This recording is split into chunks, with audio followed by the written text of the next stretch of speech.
Welcome back. Today we're going to be previewing Group B of Euro 2024.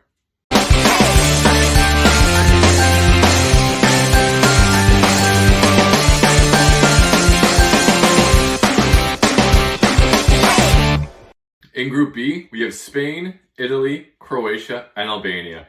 It's definitely the group of death, considering of the 8th ranked, 9th, and 10th ranked team in the world. At number 8, we do have Spain, and they'll be playing Croatia in the first matchup.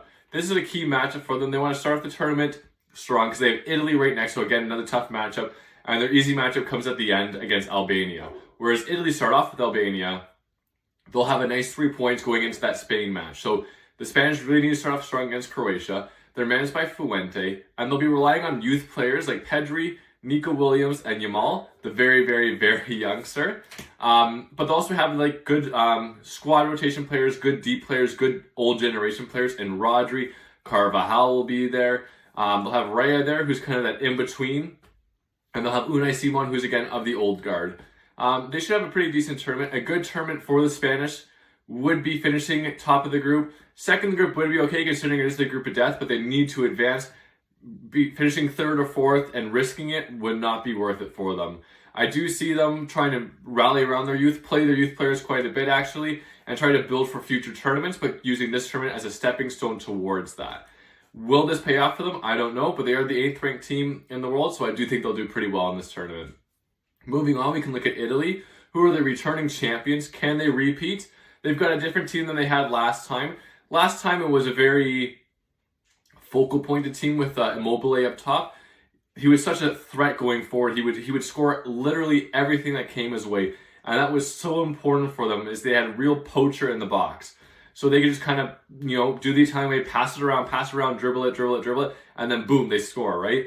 This year, it's a bit of a different look. Immobile is not there. They don't really have an out-and-out striker. They're bringing Scamacca, who is a striker, who is a forward, who is going to get up there, get in the box and that type of thing, but he's nowhere close to the class of Ciro Immobile. So can Scamacca really do it?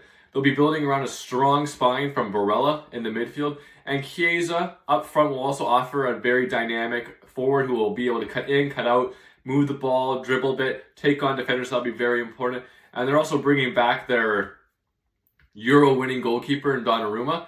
He should have another good tournament. They'll be relying on him and Barella to really provide a strong base for them to build forward with. And look for them to really play the ball on the outside and then try to swing it in towards Scamacca. I don't really see them generating a lot of offense going down the middle. They're playing Albania in the first game, so they should get an easy 3 points there. They go to Spain, then Croatia. So I think Croatia will beat their big pivot game.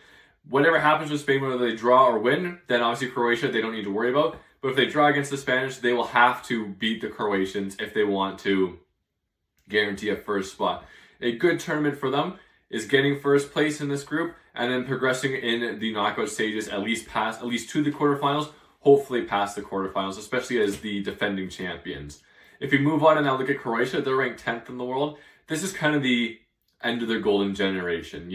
They do have a youngster in Gavardiel who's coming up, and I say youngster, he's not really that young, but he's younger than what the golden generation is. Modric is playing in probably his last international tournament. They're managed by Dalic, and they've been performing very, very, very well in these tournaments. They've been getting into the finals. They've been getting into the semifinals. They've been progressing in the knockout stages from the World Cup to the Euros. They've been doing absolutely everything in these tournaments other than winning it. And I do not see them winning this tournament this year. However, they're definitely the dark horse of the group to win the group.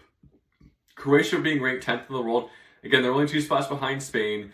Their real strength is having such a balanced squad and then having a focal point in Modric who can just put the ball away. I don't know if you guys remember the last Euros when he had that outside the foot Trivela shot, and it was absolutely beautiful. And I promise you, that is why FIFA put the Trivela shot into the game, was because of that shot, because it was absolutely amazing. So in their last kind of golden generation tournament, do you think they're going to be able to perform well? They're going to start with Spain, which will be, again, a very pivotal match for them because they go to Albania next. So if they can beat the Spanish, draw against the Spanish, they'll go ahead and beat the Albanians. So they'll either be leaving with, 4 points or 6 points going into the Italy match, which will then not matter for them. They know they'll be getting second place guaranteed at that point. If they have 4 points, they know they'll be in third place, but a guaranteed exit out of the group stage towards the knockouts if they have 4 points. So winning that Spanish match or tying that Spanish match is very, very important. If they lose that Spanish match, it could probably end their tournament and their hopes and dreams for it. And then we look at Albania, who are ranked all the way down to 66 in the world. I think it's kind of unfair to actually have them in this group. Obviously, it's pulled at random, so it's just kind of tough to see them there. They're ranked 66, and they got 8, 9, and 10. They start with Italy, then Croatia, then Spain. They're going to be lucky to even sniff a draw. Like, I would be surprised if they score a goal in this tournament. They have players like Armando Broja, who plays for Fulham. He was at Chelsea.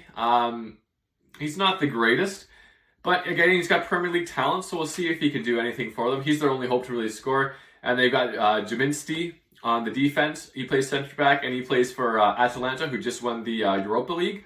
So they do have some talent on the team. This is only their second ever time they've qualified for the Euros. So it's amazing for them to be here. It's definitely something for them to build on and hopefully inspire young Albanian children to join in and playing football and join in and joining camps and stuff like this and building up within Albania. Maybe helping the Albanian National League itself too. It could be a real big catapulting point for them. The question is, can they utilize this tournament? Can they market this tournament?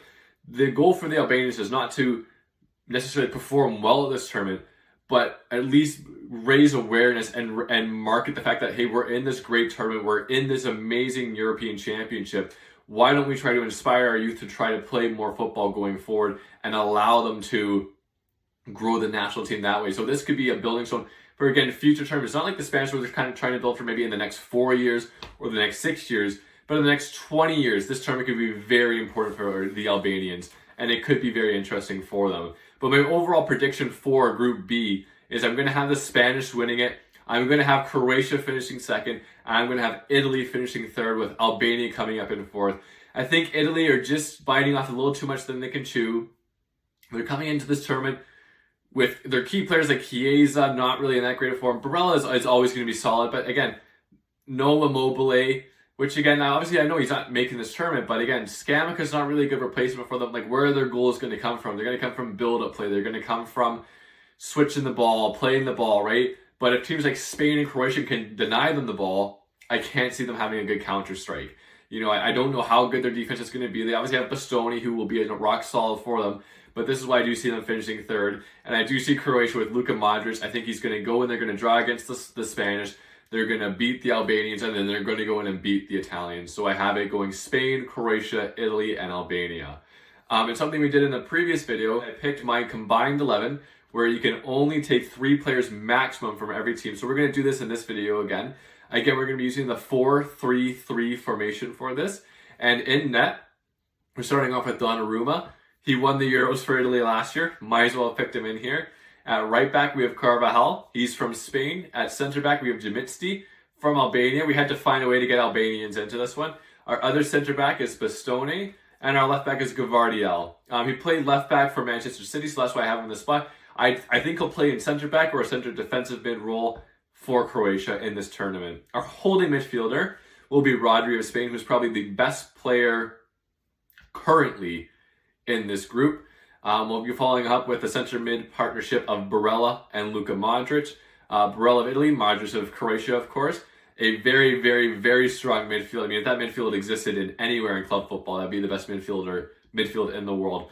Our right winger will be Budimir of Croatia. He performed very well in La Liga this year for, I believe it was Osasuna.